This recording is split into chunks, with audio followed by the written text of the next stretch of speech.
11वी 12वी science, NEET, JEE, CET, NATA अशा सर्व स्पर्धा परीक्षांसाठी नंबर 1 चा पर्याय Shri Rajlakshmi royal academy of science Vita. इथे मिळतो number 1 result, number 1 teaching quality, 3D animated video lectures, live organ biology workshop, number 1 infrastructure, AC, digital classroom, library, study room, expert lectures from various fields, educational tours, exclusive workshops for personality development, Olympiad exam, foundation course, NEET, JEE, CET अशा एक्झाम्स मध्ये अव्वल येणाऱ्या अकॅडमीच्या विद्यार्थ्यांना मिळते लाखो रुपयांची scholarship. आपल्या पाल्याच्या उज्ज्वल भविष्यासाठी आजच प्रवेश निश्चित करा। सोने व्यापाऱ्यांसाठी आनंदाची बातमी, शिव एंटरप्राइजेस घेऊन येत आहे फेक डिटेक्टर मशीन।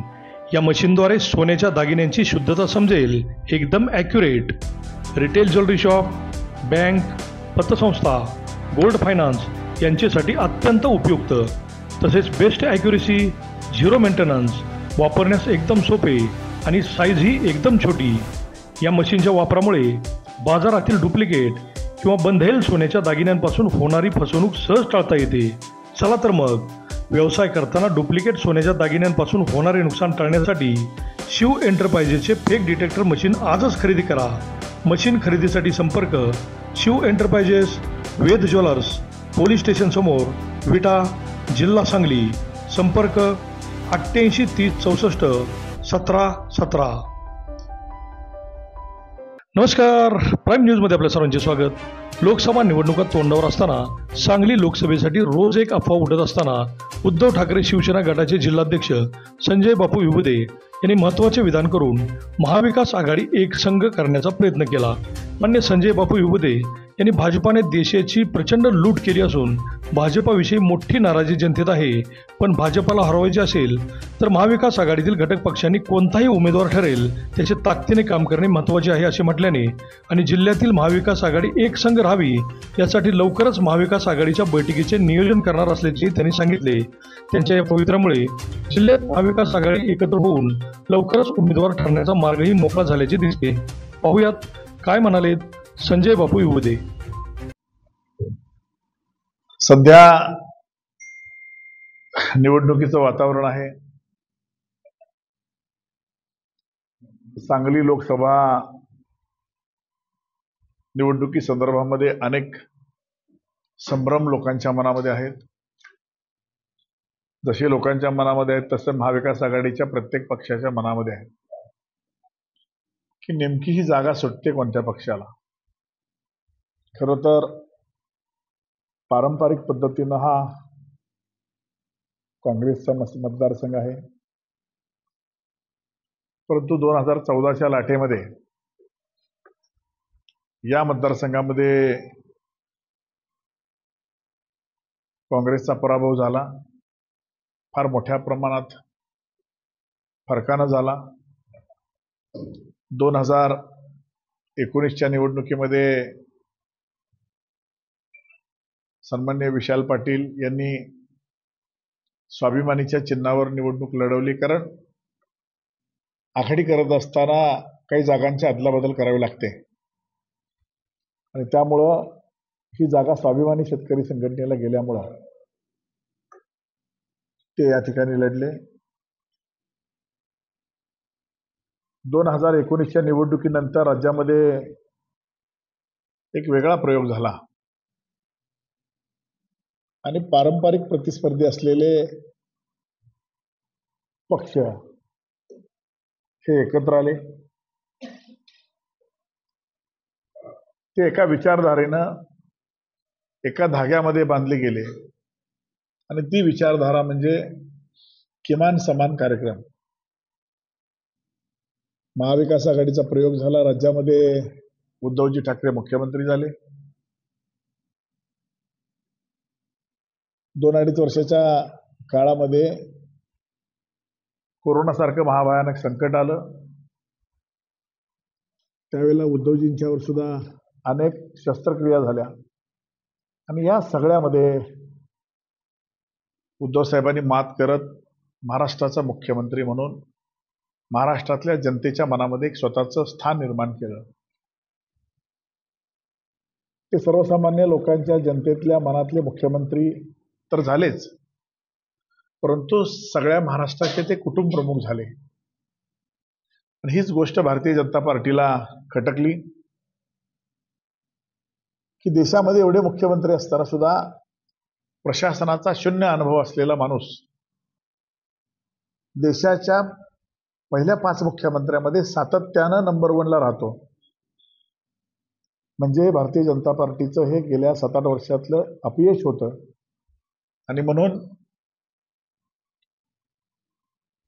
सत्तेचा प्रचंड वापर करून ईडी, सीबीआय यांची भीती दाखवून आमच्यातले गट फोडला.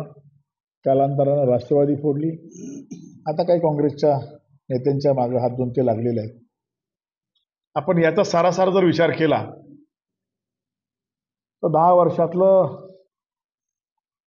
एकूण भाजपचा अभ्यास लक्षात घेता एकही जनहिताचं काम केलं नसल्यामुळं विकासाभिमुख जी घोषणा नरेंद्र मोदींनी केली होती 2014 साली, मैं देश बिकने नहीं दूंगा, मैं देश बिकने नहीं दूंगा, सौगंध है मुझे इस मिट्टी की, मैं देश बिकने नहीं दूंगा. परंतु आज आपण देशामध्ये काय परिस्थिती आहे पाहतो. विकणारे 2 आणि घेणारे 2 ही 4च माणसं या देशामध्ये सुखी आहेत. विकणारे गुजराती आणि घेणारे गुजराती आहेत. आणि मग अशा लोकांच्या पासून कुठेतरी देश वाचवला पाहिजे. म्हणून प्रत्येक व्यक्तीनं हाच विचार केला पाहिजे की जो भारतीय जनता पार्टीचा उमेदवार आहे, जो मोदींचा उमेदवार आहे, त्याला पराभूत करणं हे एकमेव उद्दिष्ट आपलं असलं पाहिजे.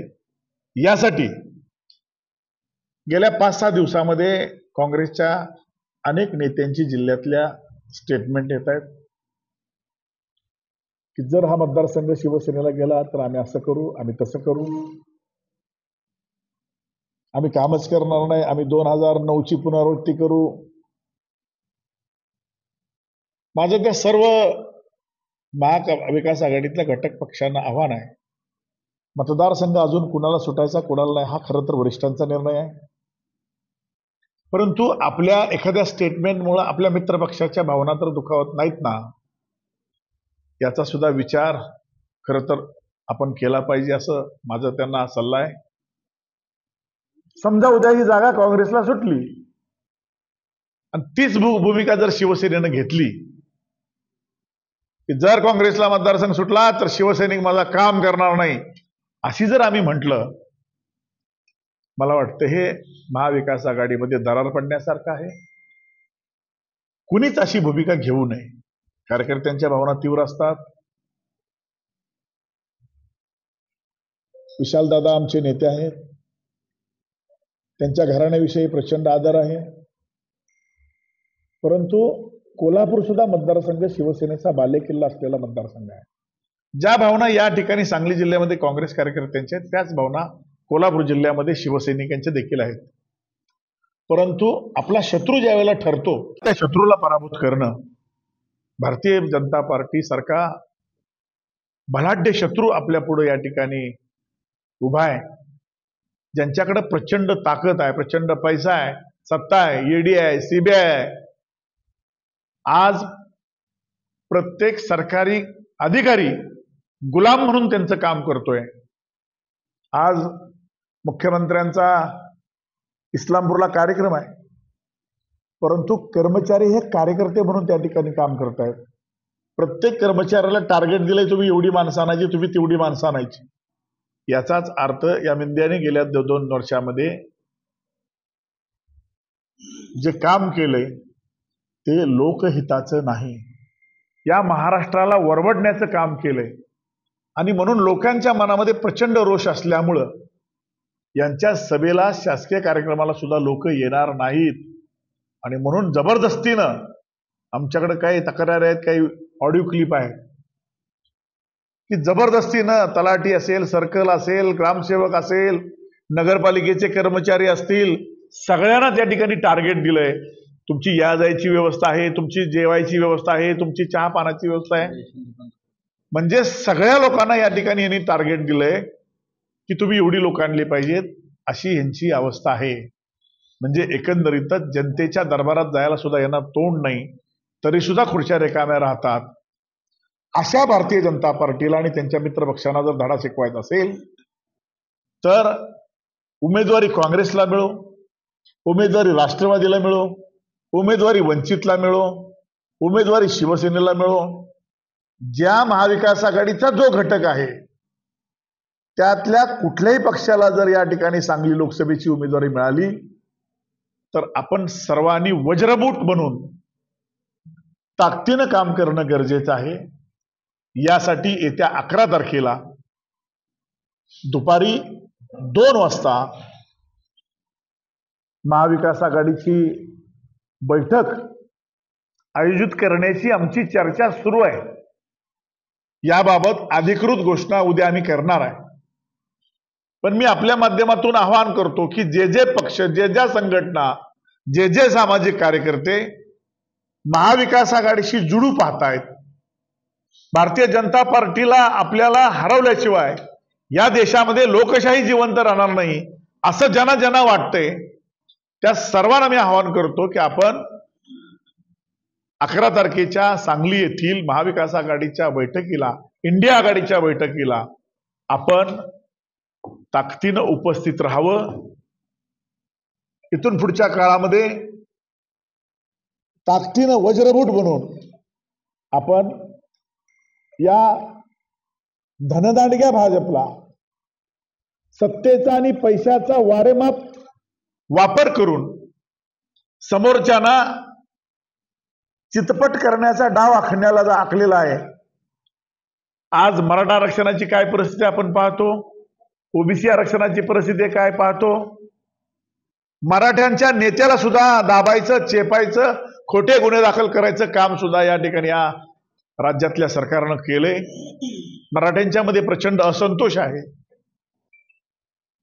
त्या सर्व संघटनांना सुद्धा मी आवाहन करतो की खरोखर भारतीय जनता पार्टीला जर आपल्याला धडा शिकवायचा असेल तर या ठिकाणी आपण सर्वांनी एकीनं उभं राहिलं पाहिजे. माझं काँग्रेसच्या कार्यकर्त्यांना आव्हान आहे, आपल्या भावना आम्ही समजू शकतो, परंतु जसा इथं तुमच्यावर काही वेळेला हा मतदारसंघ जर शिवसेनेला सुटला तर तुम्हाला अन्याय झाल्यासारखं वाटतंय, तसं तो मतदारसंघ कोल्हापूर जर काँग्रेसला सुटला तर तिथल्याही कार्यकर्त्यांना आमच्या अन्याय झाल्यासारखं वाटेल.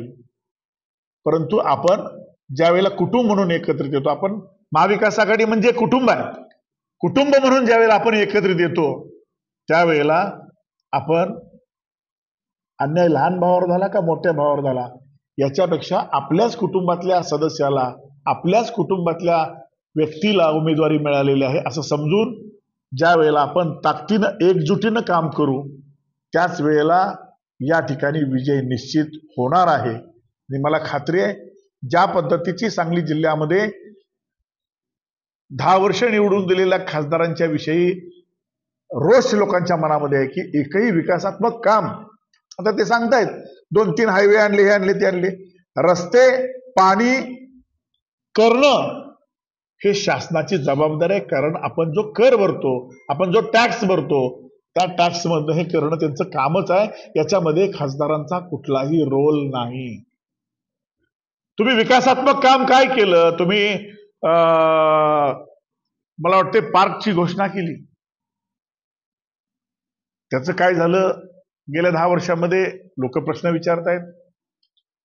MIDC तुमच्या मतदारसंघामध्ये सातत्यानं आणतो म्हणून घोषणा केली, परंतु त्याचं काय झालं अजून आपल्याला माहित नाही. विमानतळाचा प्रश्न कोल्हापूरच्या सातत्यानं त्या ठिकाणी प्रलंबित आहे. या बाबतीत कोण आवाज उठवताना दिसत नाही, तो प्रश्न तसाच आहे. रोजगाराचा प्रश्न तसाच प्रलंबित आहे. महिलांचा प्रश्न तसाच प्रलंबित आहे. शेतकऱ्यांना सन्मान निधीच्या नावाखाली गुलाम बनवलं जाते, परंतु शेतकऱ्याच्या शेतीमालाला उत्पादन खर्चावर आधारित हमी भाव देण्याचं काम खरं तर सरकारनं करायला पाहिजे, परंतु ते देताना दिसत नाही. म्हणजे त्या ठिकाणी शेतकरी उपेक्षित आहे, रोजगारापासून वंचित आहे. समाजामध्ये भांडणं लावण्याचं काम, जाती जातीमध्ये भांडणं लावण्याचं काम या ठिकाणी भारतीय जनता पार्टी करत आहे आणि समाजामध्ये विध्वंस तयार करून आपल्या मताचं राजकारण करण्याचं काम हे भारतीय जनता पार्टी करते. तर मला वाटतं हे सगळं जर थांबवायचं असेल तर त्याला एकच पर्याय आहे, ते म्हणजे इंडिया आघाडी. आणि म्हणून इंडिया आघाडीतल्या घटक पक्षांना माझ्या सगळ्यांना विनंती आहे की आपण एखादं स्टेटमेंट देत असताना आपल्या मित्रपक्षाच्या भावना दुखावणार नाहीत याची काळजी घ्यावी. मला खात्री आहे, सगळ्याला वाटतं की आमच्या पक्षाचा खासदार व्हावा, मला सुद्धा वाटतं आमच्या पक्षाचा खासदार व्हावा, मी खासदार व्हावं, मला सुद्धा वाटतं ना. परंतु आपल्या महाविकास आघाडीतला खासदार हा आपला खासदार समजून आपण ज्या वेळेला काम करू त्यावेळेला मला खात्री आहे की या ठिकाणी सांगलीचं चित्र बदलल्याशिवाय राहणार नाही. आणि ज्या पद्धतीनं भारतीय जनता पार्टीने सांगली मतदारसंघामध्ये चित्र तयार केलंय त्याला फाटा द्यायचा असेल, ते बदलायचं असेल आणि खऱ्या अर्थानं विकासात्मक सांगली निर्माण करायचं असेल तर महाविकास आघाडीनं एकजूट होऊन काम करणं गरजेचं आहे. त्यासाठी मी सर्व मित्रपक्षांना महाविकास आघाडीचे आवाहन करतो की आपापल्या मनातले गिले शिकवे बाजूला करा आणि आपण आपला शत्रू नेमून प्रत्येकानं जर असा या प्रत्येक मतदारसंघात विचार केला तर महाराष्ट्रामध्ये आपण 45+ होणार नाही. भारतीय जनता पार्टीने नारा दिलाय 45+चा, परंतु 45+ ही महाविकास आघाडीच होणार आहे. आणि ती व्हायची असेल तर तुम्ही आम्ही सर्वांनी वज्रमूठ दाखवली पाहिजे. ती वज्रमूठ दाखवण्यासाठी सर्वांनी उमेदवार कोण आहे पाहू नका, उमेदवार कुठल्या पक्षाचा आहे पाहू नका, तो काँग्रेसचा असू दे, तो राष्ट्रवादीचा असू दे, तो वंचितचा असू दे किंवा तो शिवसेनेचा असू दे, त्या उमेदवाराच्या पाठीमागं आपण खंबीरपणे उभं राहूया एवढीच विनंती मी आपल्या सगळ्यांना करतो. पैलवान चंद्रहार पाटील हे गेली वर्ष दीड वर्ष खासदारकीच्या निवडणुकीसाठी तयारी करतायत, जिल्हाभर फिरतायत, वेगवेगळे कार्यक्रम घेतायत, रक्तदान शिबिर असेल, बैलगाड्या शर्यती असतील किंवा अनेक उपक्रमाच्या माध्यमातून ते जिल्हाभर फिरतायत आणि उमेदवारी मागणं हा त्यांचा हक्क आहे, इच्छा व्यक्त करणं हा त्यांचा अधिकार आहे. परंतु या बाबतीमध्ये अजून कोणताही निर्णय झालेला नाही. ते जरूर उद्धवजींना भेटलेत, ते जरूर महाविकास आघाडीतल्या सर्व पक्षातल्या नेत्यांना भेटलेत, परंतु याचा सर्वस्वी निर्णय हा उद्याच्या महाविकास आघाडीच्या बैठकीमध्ये होईल की ही जागा नेमकी सुटणार कोणाला आहे आणि महाविकास आघाडीचा नेमका कोण उमेदवार असेल. त्यामुळे कुणीही संभ्रमावस्था स्वतःमध्ये निर्माण करून घेऊ नये. जो महाविकास आघाडीचा वरिष्ठ पातळीवरचा निर्णय असेल तो आमचा उमेदवार असेल.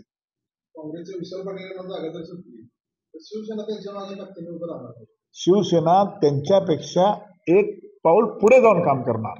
आपण पाहिलं असेल पदवीधर निवडणुकीमध्ये इथं अरुणांना लाड यांना ती जागा सुटली आणि त्यांनी शिवसेनेचं कौतुक केलं की आमच्या कार्यकर्त्यांच्या पेक्षा, काँग्रेसच्या कार्यकर्त्यांच्या पेक्षा शिवसेना ताकदीनं आमच्या पुढे काम करत होती. शिवसेनेचं वैशिष्ट्य आहे त्यांच्याबरोबर ज्यांच्याबरोबर ते युती करतात त्याचं इमानदारीनं काम करतात. आता ज्यांचं इमानदारीनं 25 वर्षे ओझं आम्ही वाहिलं त्यांनी पाठीत खंजीर खुपसून या ठिकाणी शिवसेना संपवण्याची भूमिका घेतली, परंतु 2024च्या निवडणुकीमध्ये त्यांना त्यांची जागा या महाराष्ट्रातली जनता दाखवल्याशिवाय राहणार नाही. जय हिंद, जय महाराष्ट्र. शेतीमधील उत्पादन अनेक पटींनी वाढवण्यासाठी शेणखतास उत्तम पर्याय असलेली संपूर्ण सेंद्रिय पद्धतीची सॉइल चार्जर टेक्नॉलॉजी आता विट्यात उपलब्ध. चला तर मग श्री केदारनाथ कृषी सेवा केंद्र विटा येथे शेतीमधील प्रत्येक पिकास पर्याय उपलब्ध. प्रत्येक पिकासाठी मोफत मार्गदर्शन. श्री केदारनाथ कृषी सेवा केंद्र, नेवरी रोड, शितोळे मार्केट, गाळा नंबर 3, विटा. प्रोप्रायटर प्रमोद पाटील. संपर्क 98 903 13 778.